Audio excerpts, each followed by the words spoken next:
We're back with Jim Lites, the chairman of the Dallas Stars, talking about the effort to legalize sports betting in Texas. Well, Jim, if you want to bet on sports, you can drive over to Texarkana. If you want to play the slots, you can go to Shreveport. So why do you think Texas hasn't joined all these other states in either legalizing gambling or sports betting? Well, we've never adapted as quickly in Texas to gambling. We understand the issues that are engaged and involved. We think sports betting is more benign. Quite frankly, it's fans betting as opposed to, people who can't afford it going to casinos and pulling arms. I'm not denigrating land-based casino gaming. That's another issue that the state is taking a look at. But this is what people do, and this is how people spend their time and their money. And we know sports fans want to do this and already are doing it. We're just not getting any of the benefit from it. It's just happening, and the state doesn't see any benefit, and the teams don't see any benefit, which is just not the right thing. Your group, the Sports Betting Alliance, is backing a couple bills that have been filed in Austin. From your conversations so far with state legislators, do you think this will be something that could pass this session, or are you looking at this as a play that might take a couple years? Well, we think we're mounting a really, really solid effort. We've got strong participation. As we told you, the polling numbers are really strong. This is something that people want. And we think, when you ask the question to state legislators, have you ever bet on the Super Bowl? The answer is always yes. Did you bet on the NCAA tournament? The answer is yes. Were you in an office pool? Those kinds of things. This is how people engage in sports betting. They've been doing it in Europe and Asia and everywhere else for a long time. We're just a little slow to the party, but digital betting, the devices, the technology is what makes it so up and coming in front of us now. It's just part of how people experience sports, and will experience sports in the future.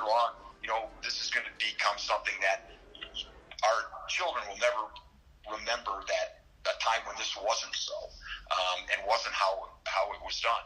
And we just think it's a wonderful way to drive participation and engagement and involvement.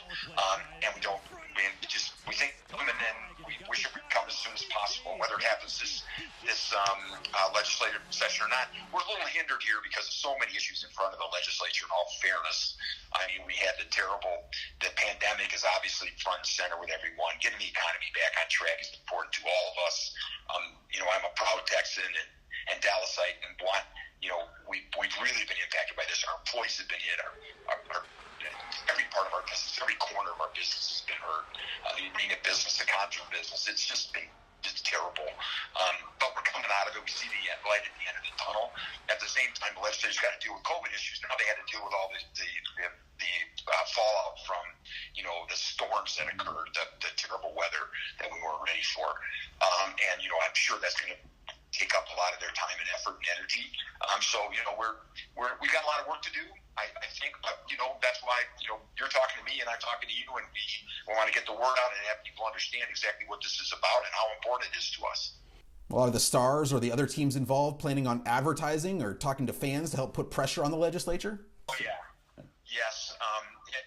It's pretty sophisticated, and it's really just about getting the word out, making people understand what it is. There's a lot of people that don't understand what it is. This is not necessarily betting the outcome of the game. This is about betting a parlay that might decide, in our case, in the National Hockey League goal, it might be time of first goal. Who scores the next goal? What are the odds on scoring on this power play? It's a series of bets and opportunities and transactions that occur during the course of the game that have really nothing to do with, the score could be 2-1. It's all of that. And, I worked for a bit of time in my career for Liverpool in the English Premier League, world football, right? English football.